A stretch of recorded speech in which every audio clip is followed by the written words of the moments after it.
좋은 목요일 아침입니다. 찬송가 53장 찬양하겠습니다.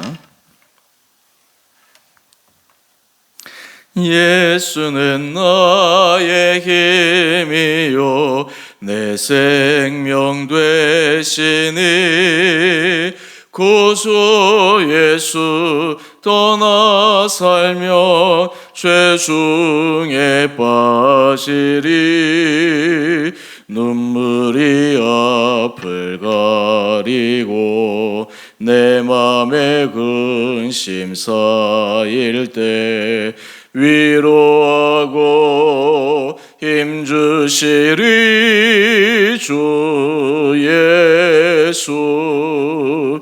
예수는 나의 힘이요 내 친구 되시니 그네를 간구하며 풍성히 받으리. 햇빛과 비를 주시니 추수할 곡식 많도다. 귀한 열매 주시는 이 주 예수. 예수는 나의 힘이요 내 기쁨 되시니 그 명령을 준행하여 늘 충성하겠네. 주야로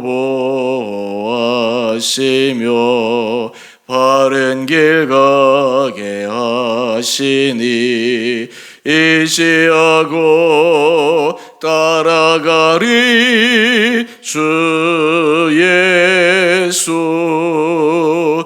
예수는 나의 힘이요 내 소망 되시니 이 세상을 떠나갈 때 곧 영생 얻으리. 한없는 복을 주시고 영원한 기쁨 주시니 나의 생명 나의 기쁨 주 예수. 아멘. 오늘 말씀 시편 52편 1절에서 9절까지입니다. 포악한 자여 내가 어찌하여 악한 계획을 스스로 자랑하는가. 하나님의 인자하심은 항상 있도다. 내 혀가 심한 악을 꾀하여 날카로운 삭도같이 간사를 행하는도다. 내가 선보다 악을 사랑하며 의를 말함보다 거짓을 사랑하는도다. 간사한 혀여 너는 남을 해치는 모든 말을 좋아하는도다. 그런즉 하나님이 영원히 너를 멸하시며 너를 붙잡아 내 장막에서 뽑아내며 살아있는 땅에서 내 뿌리를 빼시리로다. 의인이 보고 두려워하며 또 그를 비웃어 말하기를 이 사람은 하나님을 자기 힘으로 삼지 아니하고 오직 자기 재물의 풍부함을 의지하며 자기 악으로 스스로 든든하게 하던 자라 하리로다. 그러나 나는 하나님의 집에 있는 푸른 감람나무 같으며 하나님의 인자하심을 영원히 의지하리로다. 주께서 이를 행하셨으므로 내가 영원히 주께 감사하고 주의 이름이 선하심으로 주의 성도 앞에서 내가 주의 이름을 사모하리이다. 아멘. 좋은 목요일 아침입니다. 오늘 함께 묵상하실 말씀 시편 52편은 우리 표제를 한번 보시면 에돔인 도액이 사울에게 이르러 다윗이 아히멜렉의 집에 왔다고 그에게 말하던 때에 시편 52편의 배경이 되는 것을 짧게 요약적으로 이야기하고 있습니다. 오늘 본문의 배경은 사무엘상 21장과 22장을 읽어보면 더 자세하게 나와 있습니다. 여러분이 개인적으로 사무엘상 21장, 22장을 읽어보시면 오늘 본문의 말씀들이 좀 더 이해가 되고 또 본문 안에 다윗의 이 고백을 통해 하나님 앞에 더 두렵고 떨림으로 우리의 삶을 점검해 나갈 수 있으리라 생각합니다. 1절을 보면 포악한 자여 이렇게 이야기를 합니다. 전체 배경 설명을 잠시 말씀을 드리면 다윗이 사울이 자기를 죽이려고 계속 쫓아오는 그 와중에 도망을 갑니다. 도망을 가다가 다윗과 일행이 아히멜렉이 있는 그 제사장이 있는 곳에 잠시 머무르게 됩니다. 그런데 그곳에 잠시 머물렀다가 떠나게 되는데 그곳에 사울의 목자장이었던 에돔 사람 도액이 있었습니다.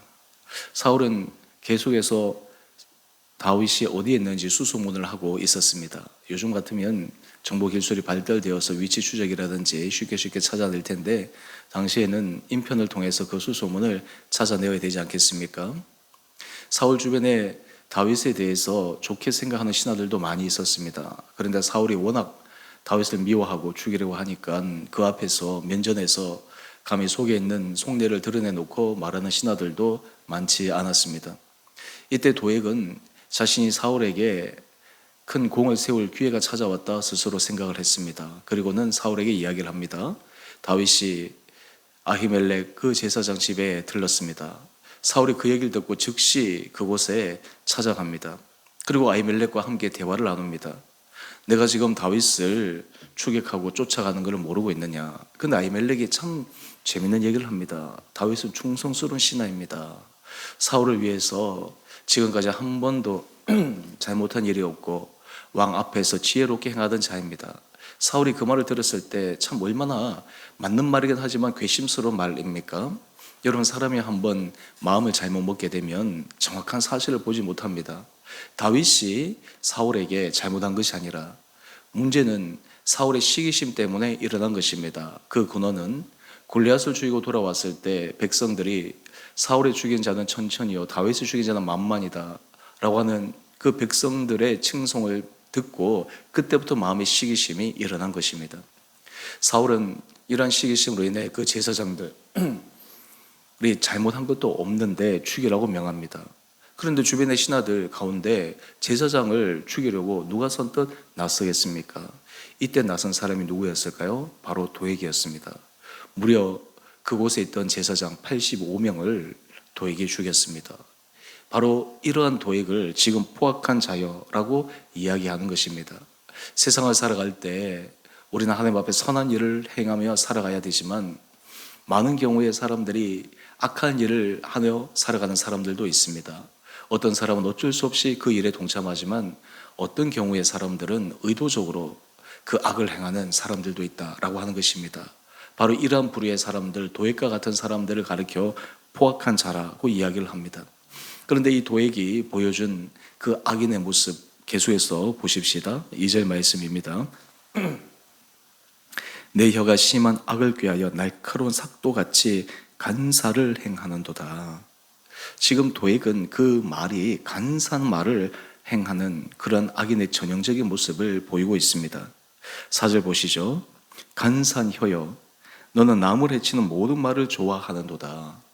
악인과 선인을 구분할 수 있는 가장 쉬운 방법 가운데 하나는 그 사람의 입에서 나오는 말을 들어보면 그 속에 있는 생각을 알 수가 있습니다. 어떤 사람들은 말을 할 때 상대방을 비하하거나 또한 상대방에 대해서 안 좋은 얘기들을 그렇게 하는 경우에 사람들이 있습니다. 물론 얘기할 때 기술을 써서 대놓고 나쁘게 이야기하진 않지만 상대방에게 돌려서 다른 사람에 대해서 좋지 않은 감정이 들도록 하는 것, 여러분 이것이 바로 간사한 혀이죠. 야고보 3장 3절에 보면 혀의 그 위험성에 대해서 이야기를 합니다. 혀는 불이요 불의의 세계라고 말하고 있습니다. 여러분, 우리 입술의 언어가 얼마나 중요한지 모릅니다. 입술의 언어는 정말 그 작은 말 한마디가 전체를 불태울 수 있는 그러한 휘발성을 가지고 있습니다. 온몸을 더럽힙니다. 삶의 수레바퀴를 불살할 수 있는 그것이 바로 그 입의 입술에서부터 출발되는 것입니다. 그런데 어떤 사람들이 생각합니다. 내가 입술을 잘 제어해야지, 말하지 않아야지. 그런데 여러분, 이것은 쉽지가 않습니다. 왜 그럴까요? 그 사람의 말은 그 사람의 속에 있는 마음에서부터 나오기 때문입니다.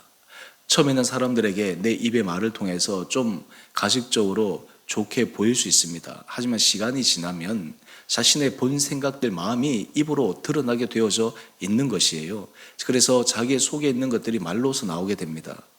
사람이 이 마음속에 품고 있던 것, 좋지 않은 것들, 이것을 우리가 왜 빨리 버려야 되는가? 그것을 왜 빨리 정리해야 되는가? 여러분, 그것은 우리의 입의 말을 통해서 결국 나오기 마련이요. 그것은 나도 죽이고 다른 사람도 죽이고 또 전체 공동체도 죽일 수 있는 위험이 있기 때문에 그러한 것입니다. 여러분, 도액이 그러한 사람이었습니다. 여러분, 도액은 지금 에돔 사람으로 사울에게 공을 세워서 자신의 입신 양명만을 추구했지 하나님의 제사장 죽이는 것을 두려워하지 않았습니다. 그리고 다윗이 잘못하지 않았다라고 하는 것을 누구보다 잘 알았던 도액이지만 오로지 자기 자신의 이익을 위해서 다른 사람의 희생을 그냥 아무렇지도 않게 생각해 버리고 마는 것입니다. 4절 말씀으로 다시 한번 돌아가 보십시다.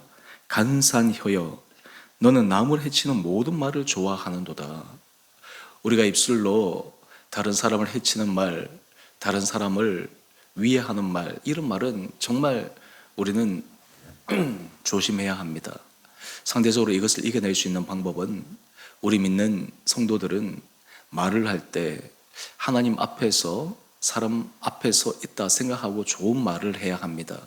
긍정적인 말을 해야 합니다. 더 중요한 것은 믿음의 말을 해야 합니다. 이 말을 그렇게 훈련시키고 그 말을 통해서 우리 마음을 바꾸어 나갈 때 하나님께서 우리를 정말 축복의 거룩한 통로로 삶으로 사용하여 주시는 것입니다. 입술 내 언어로는 좋지 않은 것들을 다 뿌리고 다니는데 어떻게 삶에 좋은 열매와 결과를 맺을 수 있겠습니까? 여러분, 우리가 입술의 언어가 바뀌어야 돼요. 어떤 사람들이 입만 열면 부정적인 얘기를 하고 입만 열면 좋지 않은 이야기를 하는 경우를 많이 봅니다. 여러분, 세상에서 일반적으로 모였을 때 그렇지 않아요? 다른 사람의 칭찬하는 말보다 다른 사람에 대해서 안 좋은 말을 하는 것을 얼마나 사람들이 즐깁니까? 그리고 그것을 당연하다라고 생각을 합니까? 근데 우리 믿음의 사람들은 그렇게 하면 안 됩니다. 왜 그럴까요? 그것은 하나님께서 기뻐하시지 않는 것입니다. 우리는 하나님 앞에서 이런 믿음의 말을 훈련시켜 나갈 때 우리 공동체가 안전하게 거하는 것입니다. 공동체 안에서 신뢰는 어떻게 생길까요? 공동체 안에 사람들이 나에 대해서 뒤에서 수근수근 거리면 어떡하지? 뒤에서 나에 대해서 안 좋은 말들 하면 어떡하지? 여러분, 이런 마음이 들면 어떻게 그 공동체 안에서 신뢰를 가지고 나갈 수 있겠습니까? 때로는 부족하고 힘들지만 우리 공동체 사람들은 부족한 것도 덮어주지, 그리고 그것을 감싸주지. 여러분, 이것이 진정한 성숙한 공동체입니다. 이것은 한 사람의 문제가 아니라 공동체 전체의 문제입니다. 공동체 전체가 이런 일을 해나갈 때, 공동체 전체가 이런 방향으로 나갈 때 하나님께서 놀라운 은혜를 허락하여 주시는 것입니다.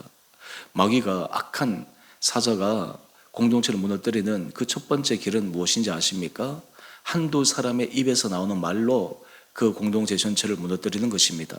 사람들을 이간시키고 사람들의 마음을 낙담하게 만들고 사람들의 마음을 분노하게 만들고, 그래서 이 간사한 혀를 가진 사람, 이 사람은 정말 주의하고 조심해야 합니다. 왜냐? 이 사람은 악인이기 때문에 그러합니다.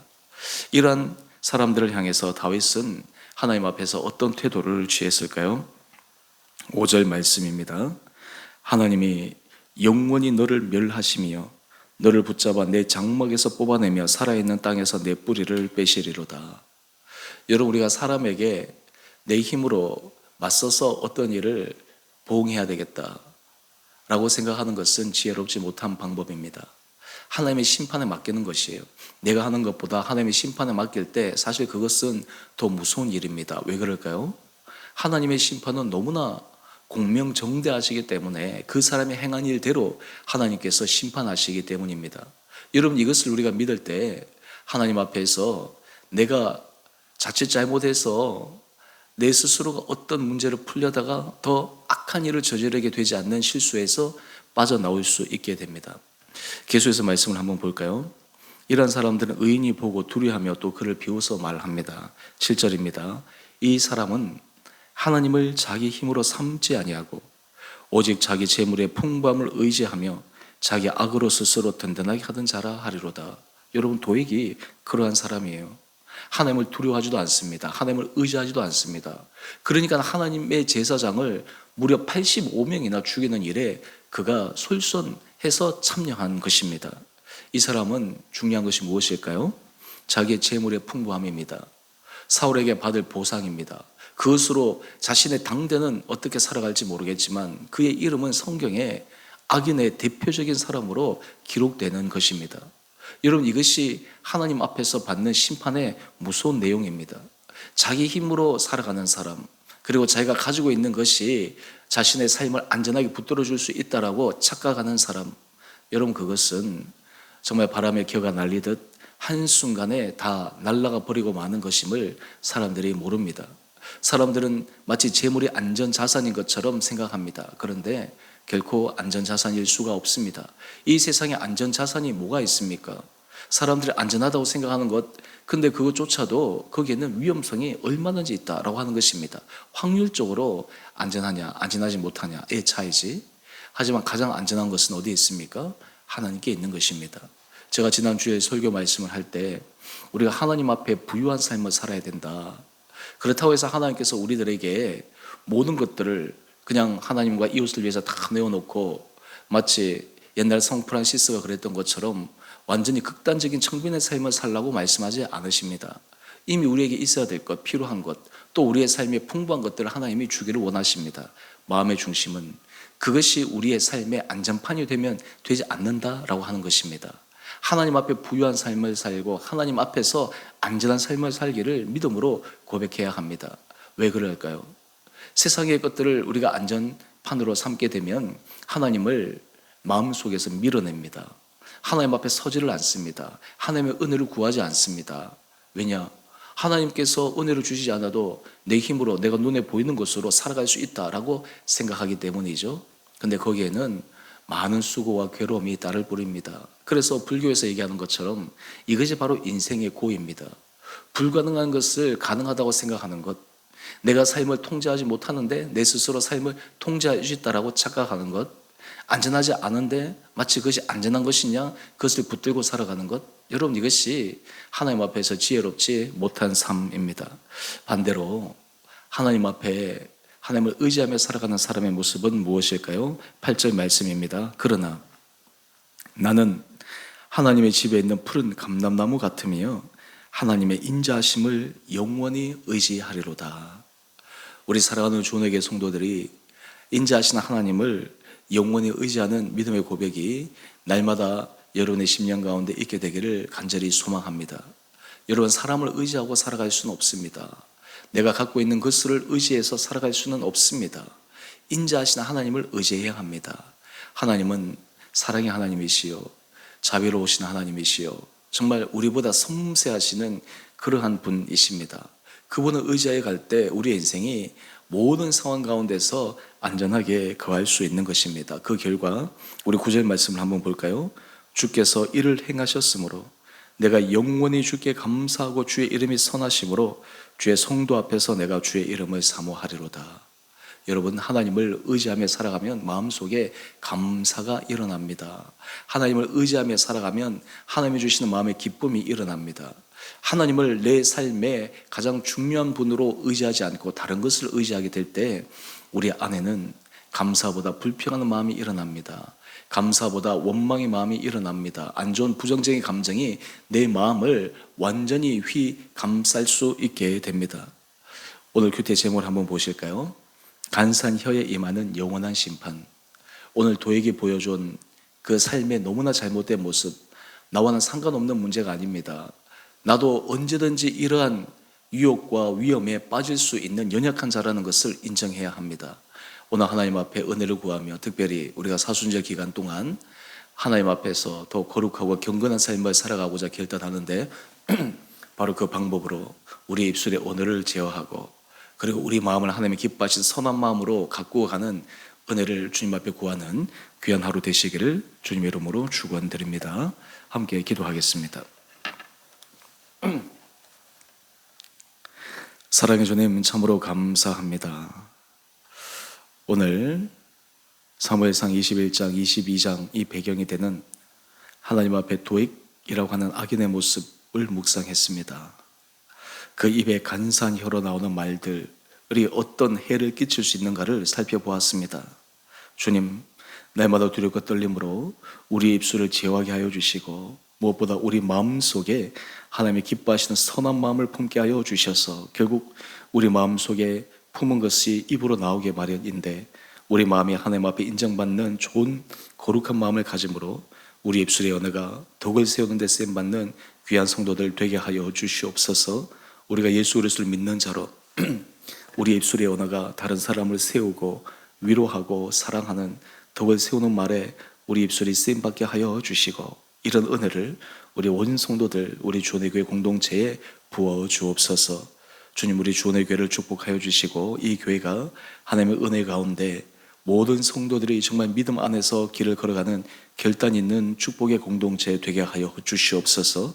성령의 충만함으로 한 사람 한 사람의 영혼들을 주님께서 감싸 주시고 인도하여 주시고, 그로 인해 기뻐하며 감사하며, 이것이 정말 매너리즘에 의해서 되어지는 것이 아니라 하나님 속에서 정말 놀라운 것을 경험하는 기쁨과 감사의 찬송의 고백이 있게 하여 주셔서 우리 온 사랑하는 주원의 교회 공동체가 날마다 이 은혜 아래에서 힘있는 믿음의 성장을 하게 하여 주옵소서. 특별히 우리 교회가 한 영혼을 위해서 기도하며 또한 그것을 위해서 우리 공동체가 정말 진정한 사랑의 공동체를 만들기 위해 함께 애쓰며 노력하며 각자에게 주어진 사명들을 은혜 가운데 잘 감당하여 하나님의 칭찬받는 거룩한 교회 되게 하여 주시기를 우리를 사랑하신 예수님 이름으로 감사기도 드리옵나이다.